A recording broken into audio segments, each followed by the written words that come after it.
दोस्तों, एक ऐसे जीवन की कल्पना कीजिए जहाँ पर आपको हाथ मिलाना भी अलाउड ना हो, जहाँ पर आपको सोसाइटी में बैठकर खाना खाना, पानी पीना भी अलाउड ना हो और अगर आपके घर में कोई बीमार हो जाए, तो डॉक्टर भी आने से इनकार कर दे। तो दोस्तों, कैसा जीवन होगा आपका? आज मैं बात कर रहा हूँ डॉक्टर भीमराव अंबेडकर जी की, जिन्होंने इन सब कठिनाइयों के बावजूद, सब चैलेंजेस को फेस किया और भारत का संविधान लिखा और इन्होंने वह किताब भी लिखी जिस पर आज आरबीआई काम करता है, जिस पर आरबीआई टिका हुआ है। दोस्तों, जब भीमराव अंबेडकर मात्र 9 साल के थे, जब यह स्कूल में पढ़ने के लिए जाते थे, तो इनको क्लास के बीच में बच्चों के साथ बैठना अलाउड नहीं था। यह क्लास के बाहर बैठकर पढ़ते थे और अपनी बोरी अपने घर से लेकर आते थे और घर पर ही लेकर जाते थे, क्योंकि इनकी बोरी को कोई भी छूता नहीं था। दोस्तों, जब इनको प्यास लगती थी, तब इनको मटके से पानी पीना भी अलाउड नहीं था। ये मटके को छू नहीं सकते थे। पियन इनको पानी ऊपर से पिलाता था, जिससे कि बर्तन मटके से टच ना हो जाए। दोस्तों, प्रॉब्लम तो तब होती थी जिस दिन पियन ही ना आए, तब इनको पूरा दिन प्यासा रहना पड़ता था। एक बार भीमराव अंबेडकर और इसका भाई गोरेगांव जा रहे थे बैलगाड़ी में। जब बैलगाड़ी वाले को पता चला कि ये दलित समाज से संबंधित हैं, तो उन्होंने इसको बैठने से इनकार कर दिया। बहुत रिक्वेस्ट करने पर उस बैलगाड़ी वाले ने इनसे डबल पैसे लिए और इन्हीं से गाड़ी चलवाई और प्यास लगने पर बैलगाड़ी को ऐसी जगह पे रुकवाया जहाँ पर जानवर पानी पीते थे। दोस्तों, कल्पना कीजिए, ये सब हो रहा था एक 9 साल के बच्चे के साथ। क्या बीत रही होगी उस बच्चे के मन में। अब इस बच्चे ने ये ठान लिया था कि इस समाज को, इस सिस्टम को बदलना है और इस बदलने के लिए इसने एक हथियार का इस्तेमाल किया।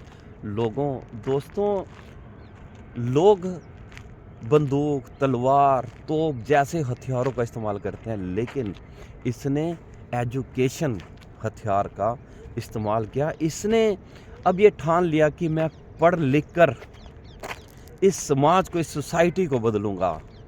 दोस्तों, जब ये कोलंबिया यूनिवर्सिटी में गए, तो वहाँ पर 21 घंटे इन्होंने पढ़ाई की और 8 साल का जो पढ़ाई थी, इन्होंने मात्र 2 साल 3 महीने में ही पूरी कर ली।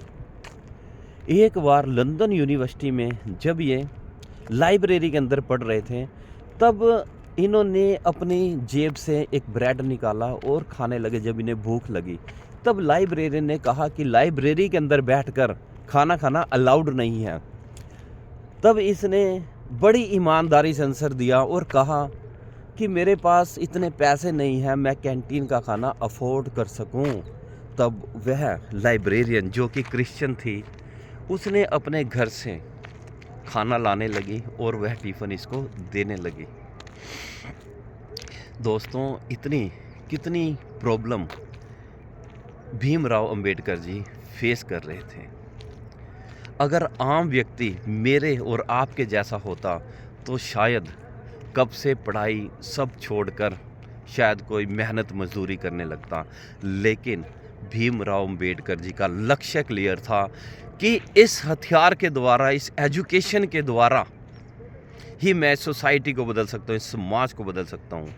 दोस्तों, भीमराव अंबेडकर जी को 16 भाषाओं का ज्ञान था और इनके पास 26 डिग्रियां थी।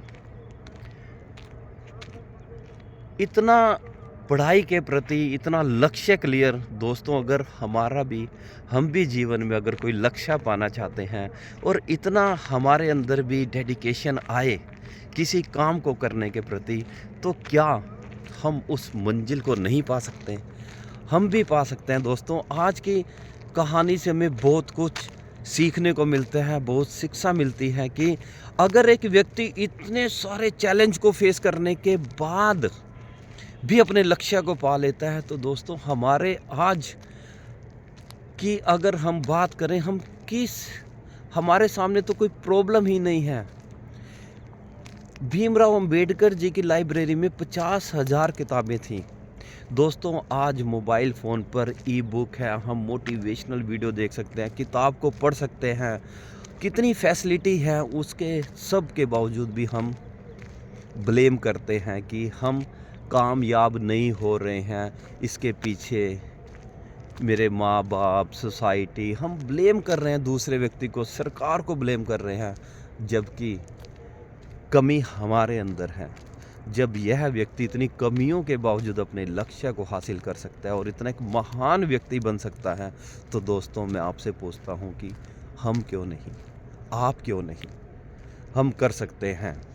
सो उम्मीद करता हूँ कि आज की इस रियल स्टोरी से आपको बहुत अधिक शिक्षा मिली होगी और कल फिर मिलेंगे किसी नई सोच के साथ, किसी नए विचार के साथ। Thank you.